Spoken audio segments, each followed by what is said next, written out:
इस कार्यक्रम के प्रायोजक हैं श्री निहाल चंद्र जी जैन, श्रीमती अचरज कुमारी जैन, श्री घेवर चंद्र जी जैन, श्रीमती कल्पना देवी जैन, श्रीमती सुनीता जैन, श्री विनय जैन, श्रीमती पूर्वी जैन, जयपुर, राजस्थान। ओम जय जय जय। नमोस्तु नमोस्तु नमोस्तु। नमो अरिहंताणम, नमो सिद्धाणम, नमो आयर्याणम, नमो वज्रायाणम, नमो लोए सव्यसाहुणम। ओकारं बिंदु संयुक्तं नित्यं ध्यायन्ति योगिनः, कामदं मोक्षदं चैव ओंकाराय नमो नमः। अविरल शब्द घनोघ प्रक्षालित सकल भूतल मलकलंका, मुनिभिरुपासित तीर्था सरस्वती हरतु नो दुरितान्। अज्ञान तिमिरान्धानां ज्ञानाञ्जन शलाकया चक्षुरुन्मिलितं येन तस्मै श्री गुरुवे नमः। श्री परम गुरुवे नमः। परंपराचार्य गुरुवे नमः। सकल कलुष विध्वंसकम श्रेयसां परिवर्धकम धर्म संबंधकम भव्य जीव मन प्रतिबोधकारकम पुण्य प्रकाशकम पाप प्रणाशकमिदं शास्त्रम श्री संयम प्रकाश नामधेयम्। अस्य मूल ग्रंथ कर्ता रहे श्री सर्वज्ञ देवास, तदुत्तर ग्रंथ कर्ता रहे श्री गणधर देवा, प्रति गणधर देवास, तेषां वचनानुसारम् आसाद्य आचार्य श्री कुंद कुंदामनाय आचार्य सूर्य सागरेण विरचितं श्रोतारः सावधानतया शृण्वन्तु।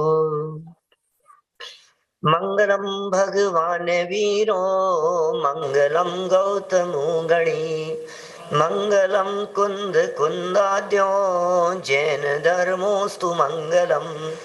सर्व मंगल मांगल्यम सर्व कल्याणकारिकम प्रधानम सर्वधर्माणां जैनम जयतु शासनम, जैनम जयतु शासनम, जैनम जयतु शासनम। यहाँ हमारे सामने संयम प्रकाश नामक ग्रंथ विराजमान है। महाराज सूर्य सागर जी साहब द्वारा लिखी गई यह सुंदर रचना है।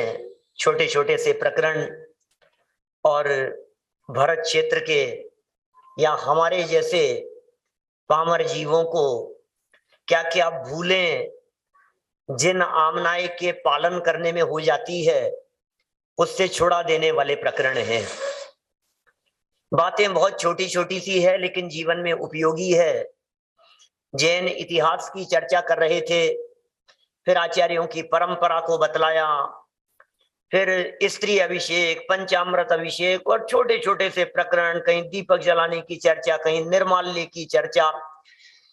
कल तो हम लोगों ने आपके बीच में 84 असातना दोषों की चर्चा की है, माने जिन मंदिर में क्या क्या काम नहीं करने योग्य है। आज इसी प्रकरण को थोड़ा सा और आगे बढ़ाते हैं।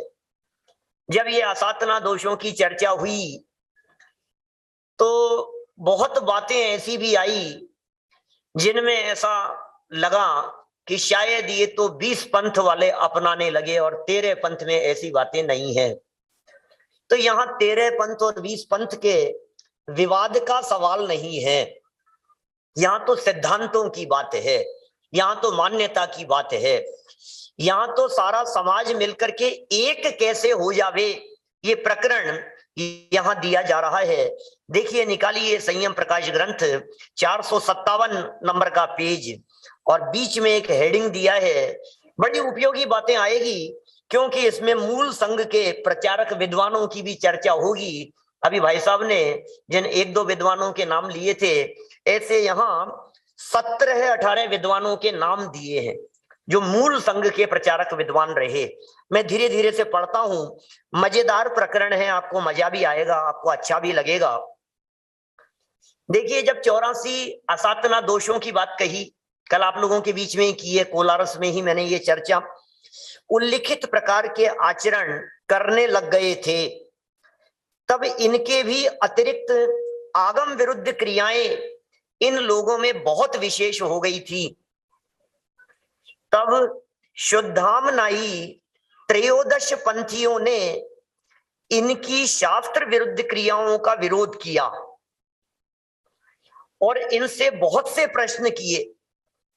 जब भट्टारकों से कुछ न बना तो जिनेंद्र भगवान की प्रतिमाओं पर खूब केसर और पुष्प चढ़ाने लग गए। माने ये सब बीच बीच में जो शिथिलाचार का पोषण जहां हुआ भट्टारक परंपरा में, वहां की चर्चा ये सब कर रहे हैं। जब उनसे नहीं बन पड़ी तो फिर उन्होंने क्या किया कि केसर पुष्प जितना हो कुछ छोड़ दिया, कुछ करने लगे। इन 84 में से पहले जैसे गाय भैंस वगैरह रखते थे, बांध देते थे और जो कुछ भी करते थे, हजामत वगैरह बनाना और ये सब जो चर्चाएं अपन ने कल की थी, उनमें से बहुत सारी बातों को छोड़ दिया और कुछ बातें इन्होंने अपना ली। फिर प्रश्न उठाया है यहां, भट्टारक लोगों ने प्रतिमाओं पर केसर और पुष्प चढ़ाना क्यों प्रारंभ किया था? केसर और पुष्प चढ़ाने से उनका क्या स्वार्थ सिद्ध होता था? आप लोगों के यहाँ होता है क्या? पूरे कोलारस में नहीं होता है ना, एक क्षेत्र ही बहुत अच्छा है, लेकिन दक्षिण भारत में चले जाओ तो आपको जगह जगह मंदिरों में ऐसा ही मिलेगा, केसर पुष्प सब जगह पर। वंदना तो सब जगह की होगी, इसका मतलब कोलारस वाले अकेले कोलारस के नहीं है, सब जगह दर्शन करते हैं ना। तो बात तो यहाँ बता रहे हैं, इसका कारण क्या था आखिर?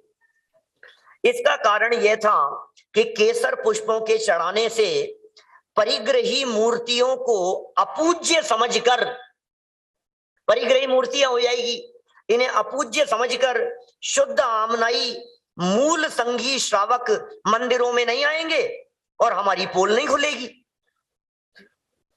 सूर्य सागर जी महाराज लिख रहे हैं, मैं तो अपन तो कह ही नहीं सकते भाई साहब, बोलो।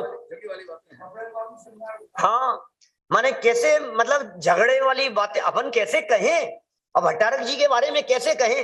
मैंने तो अभी 1-2 दिन पहले भी कही थी कि अपने तो सबसे मिलना जुलना है, सबके साथ में उठना बैठना है, विद्वान भी है बहुत दक्षिण भारत में आज भी, और स्वाध्यायी प्रिय भी है, लेकिन जिनके माध्यम से परंपराएं चलाई गई होगी, बीच में इस तरह की बातें कुछ हुई होगी। ये पोल खुलने संबंधी बात ये सूर्य सागर जी महाराज की लिखी हुई है, मैं तो यहां से सिर्फ बांच रहा हूं, इसके अलावा कुछ नहीं कर रहा हूं भैया।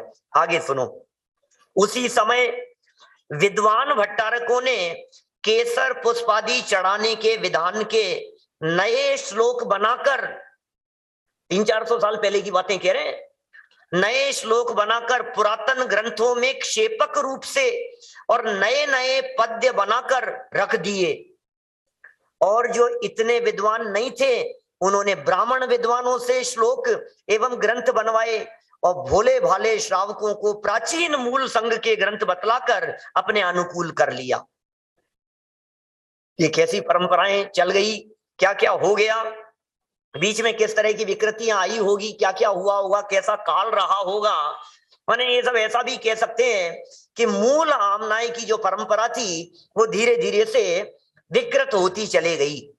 शुद्ध आमनाई के जो विद्वान थे वे इन भट्टारकों के पाश में न फंस सके, पास माने कांटा जाल, उसमें नहीं फंस सके। उन्होंने खूब जोरों से इनका खंडन किया तथा उपदेश देकर मूल संघ का जो प्राचीन शुद्ध मार्ग था उसका प्रचार किया विद्वानों ने 300-400 साल पहले। बीच में ऐसी परंपरा चल रही थी ना, जिस समय दिगंबर मुनिराजों का सद्भाव नहीं था। वास्तव में भट्टारक परंपरा भी उसी समय ज्यादा जोर मारा जिस समय समाज में दिगंबर जैन मुनिराज नहीं थे, 200-300 साल। यद्यपि भट्टारक जितने भी हुए हैं उनके माध्यम से विकृतियां हुई है, लेकिन उनका उपकार भी बहुत रहा है साहित्य के संरक्षण की दृष्टि से।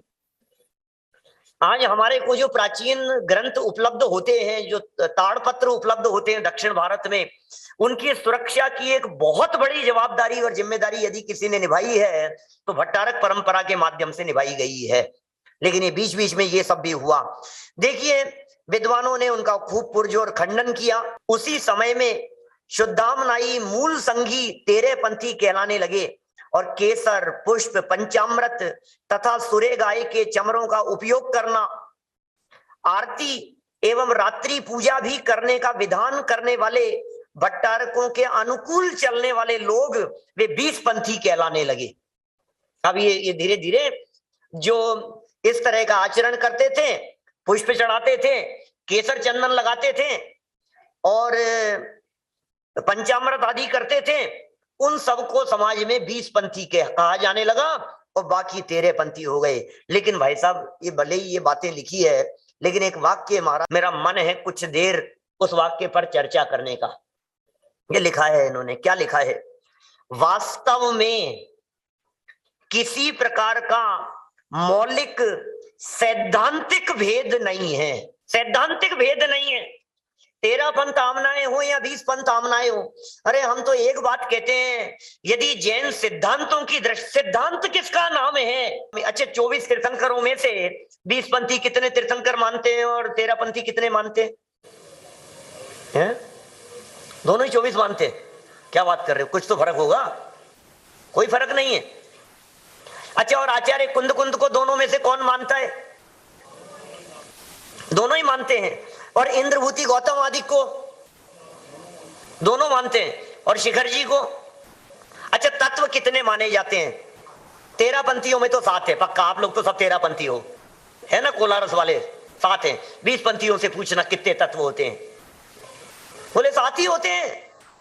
माने 20 पंथी हो या 13 पंथी हो, तत्व की यदि चर्चा की जाए, सिद्धांत की यदि चर्चा की जाए, न्याय की यदि चर्चा की जाए, अनेकांत स्यादवाद की यदि चर्चा की जाए, भेद विज्ञान की यदि चर्चा की जाए, शरीर और आत्मा की भिन्नता की यदि चर्चा की जाए, तो न 13 पंथ आड़े आता है न 20 पंथ आड़े आता है। इसलिए 13 और 20 पंथ के विवाद को लेकर के उलझने की जरूरत नहीं है।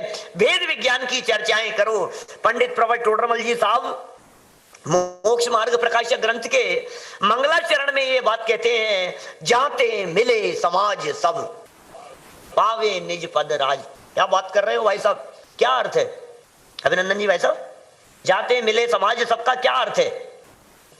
अनंत गुण समाज मिल जाए, ऐसा अर्थ है उसका।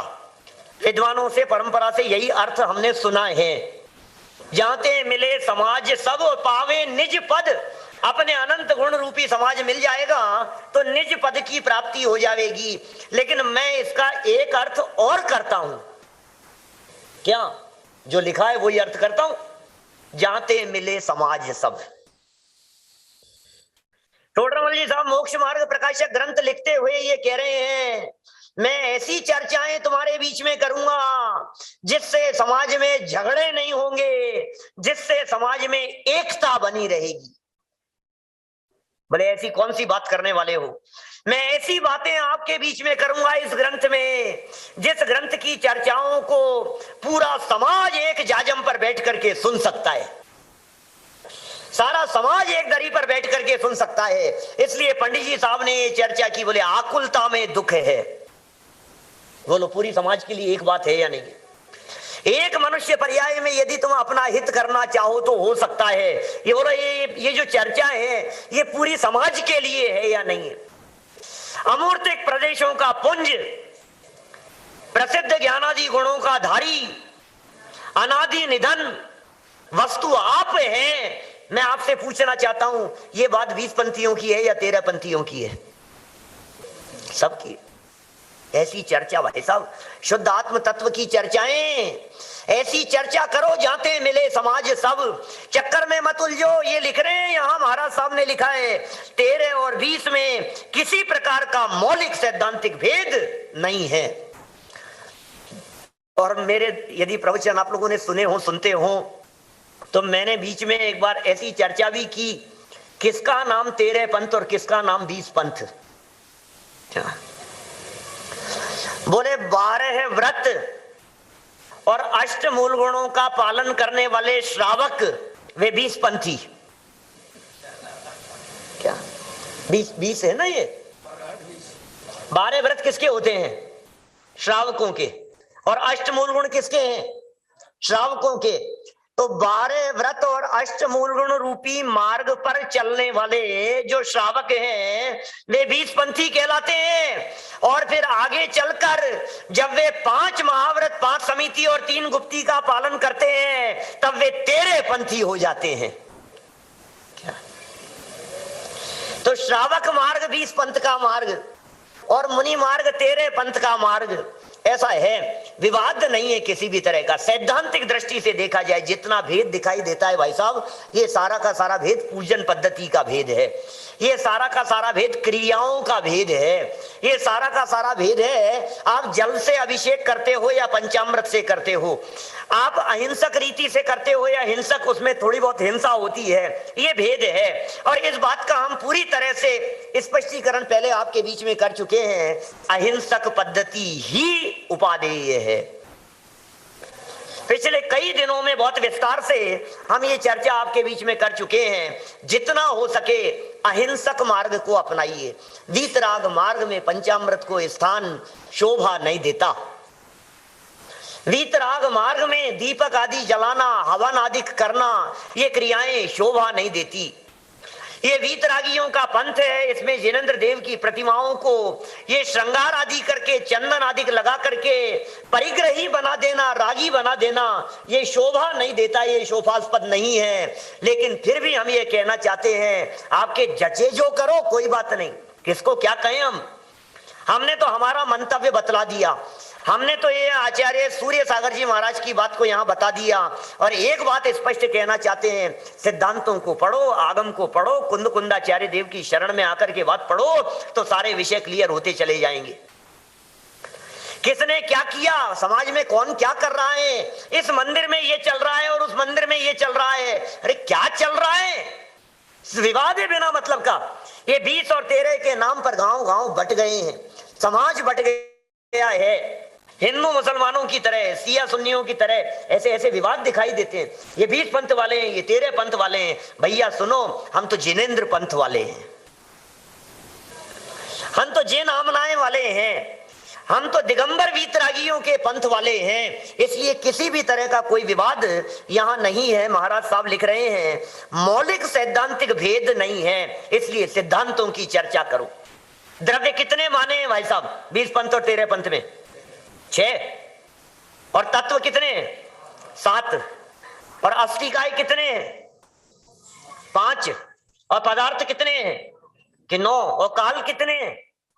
और विद्यमान 20 तीर्थंकर 20 ही हैं, विद्यमान तीर्थंकर 20 ही हैं, उनके यहां भी अपने यहां भी, तो फर्क कहां है? स्वर्ग कितने? 16। और नरक और 2.5 द्वीप में मेरू कितने हैं? और अकृत्रिम चैत्यालयों में प्रतिमाएं कितनी हैं? अरे तो फिर फर्क कहां है? फर्क कहां है भाई साहब? माने यदि सिद्धांत की दृष्टि से बात करो, आप देखिए द्रव्यानुयोग में कहीं फर्क नहीं है। द्रव्यानुयोग में 20 पंथ 13 पंथ का फर्क नहीं है। कर्णानुयोग में 20 पंथ 13 पंथ का फर्क नहीं है। क्या चरणानुयोग की जो पद्धतियां 80% 90% चरणानुयोग में आलू नहीं खाना, जमीकंद का सेवन नहीं करना, रात्रि भोजन नहीं करना, इन सारी चरणानुयोग की पद्धतियों में बिना छने जल का सेवन नहीं करना, इन सारी चरणानुयोग की पद्धतियों में 20 पंथ और 13 पंथ का कोई फर्क नहीं है।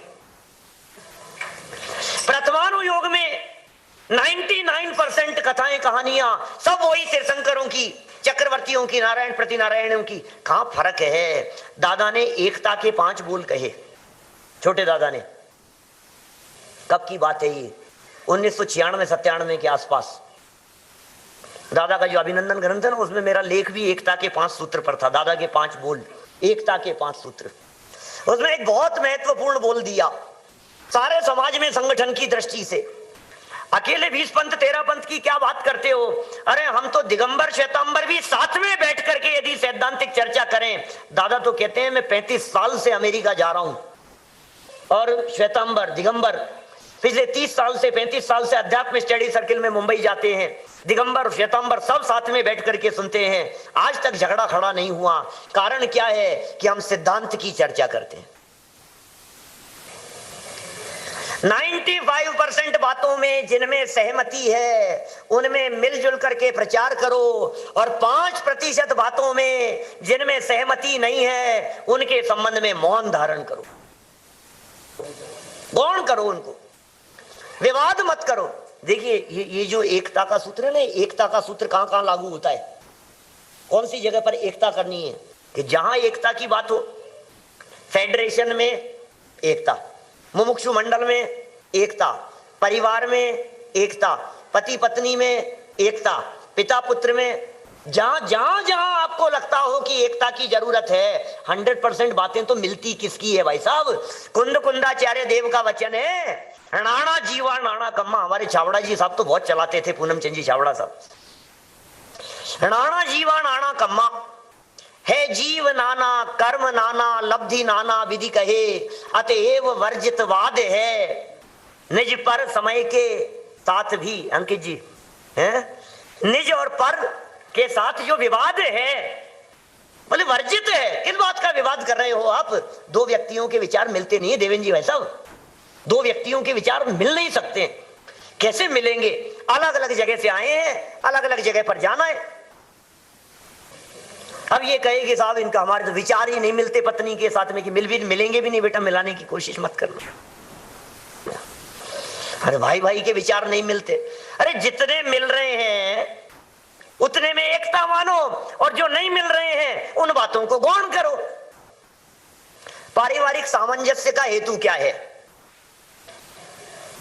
क्या हेतु है? जिन बातों में नहीं मिलती है, नहीं बनती है, उन बातों को गौण करो, वो चर्चाएं मत उठाओ। विवेक जी, यही तरीका है। क्योंकि 100% तो मिलान होता ही नहीं है, हो ही नहीं सकता है। और ये मूर्ख ऐसा है कि दो बातें मिल जाती है, उसमें कहता है कि हमारे विचार कितने मिलते हैं। एक चाय नहीं पीते, इतनी सी बात में कहने लगता है अपने विचार कितने मिलते हैं। इसमें दम क्या है इन बातों में? दो व्यक्तियों के विचार मिल नहीं सकते हैं। किसी को गर्मी ज्यादा लगती है, किसी को ठंड ज्यादा लगती है। हस्बैंड वाइफ में एक ये कहता है कि एसी चलने दो, दूसरा ये कहता है कि बंद कर दो। क्या? एक कहता है हीटर जलाओ, एक कहता है बंद करो। एक को मिर्च ज्यादा पसंद है, एक को कम मिर्च पसंद है, एक को ऐसा पसंद है मीठा ज्यादा पसंद है, एक को नमकीन ज्यादा पसंद है। तो ऐसा ही चलेगा भाई, कोई बात नहीं। ये संसार दशा है। दो व्यक्तियों के विचार आपस में मिलते नहीं है। आप सारे समाज के विचारों को मिलाना चाहते हो, कैसे मिलेंगे? तो बोले क्या करें? ऐसी चर्चाएं करो जो सैद्धांतिक चर्चाएं हैं। सैद्धांतिक चर्चाएं करने से विवाद नहीं होता, विवादों का निपटारा होता है सब द्रव्य स्वतंत्र जगत में, कोई न किसी का काम करे। ये सिद्धांत है भाई साहब, कोई किसी का कर्ता धर्ता नहीं है। परमाणु स्वतंत्र है, एक एक परमाणु स्वतंत्र है, स्वाधीन है। ये चर्चाएं ही करने योग्य है। देखिए लिख रहे हैं, दोनों संप्रदाय एक ही हैं। आजकल जो 20 वे काष्ठा संघी रूप आचरण करते हैं, और काष्ठा संघियों को सिद्धांत में जैनाभास कहा है। यथार्थ में सिद्धांत दोनों के एक हैं। अनेकांत, स्यादवाद, अपरिग्रह, अणुव्रतों की चर्चा, महाव्रतों की चर्चा, मूल गुणों की चर्चा, वेद विज्ञान की चर्चा, वही तो ग्रंथ हैं सब। मूल में सिद्धांत एक ही है। जो अंतर है वह ऊपर बता दिया है। तेरे पंथ कोई नूतन संप्रदाय नहीं है। माने ऐसा भी प्रचार चलता है, जो झगड़े करते हैं ना, जिनको विवाद बढ़ाना होता है, वे पता है क्या कहते हैं? तेरा पंथ तो अभी अभी चला है, बताओ पहले कौन हुए तेरा पंथ वाले। तो ये सारा सिद्ध किया है, तेरा पंथ कोई नया मार्ग नहीं है। विद्वानों के कुछ यहाँ नाम दिए हैं, जिन्हें आपके सामने पढ़ करके सुना रहा हूं। जरा सुनना, बहुत ही महत्वपूर्ण है। कैसे कैसे विद्वान हुए हैं और उन्होंने क्या क्या काम किए हैं इन विद्वानों ने, जरा देखिए, सुनिए आप। मूल संघ के प्रचारक विद्वान। जब ये शिथिलाचार की परंपराएं चल रही थी, जब समाज में, तब विक्रम संवत 1643 के बाद होने वाले नए ग्रंथों द्वारा, जो कि प्राचीन मूल संघ के पोषक एवं नवीन भट्टारक संप्रदाय के खंडक थे, प्राचीन तेरे पंथ का पुनः प्रचार किया। ध्यान देना। इस कार्यक्रम के प्रायोजक हैं श्री निहाल चंद्र जी जैन, श्रीमती अचरज कुमारी जैन, श्री घेवर चंद्र जी जैन, श्रीमती कल्पना देवी जैन, श्रीमती सुनीता जैन, श्री विनय जैन, श्रीमती पूर्वी जैन, जयपुर, राजस्थान।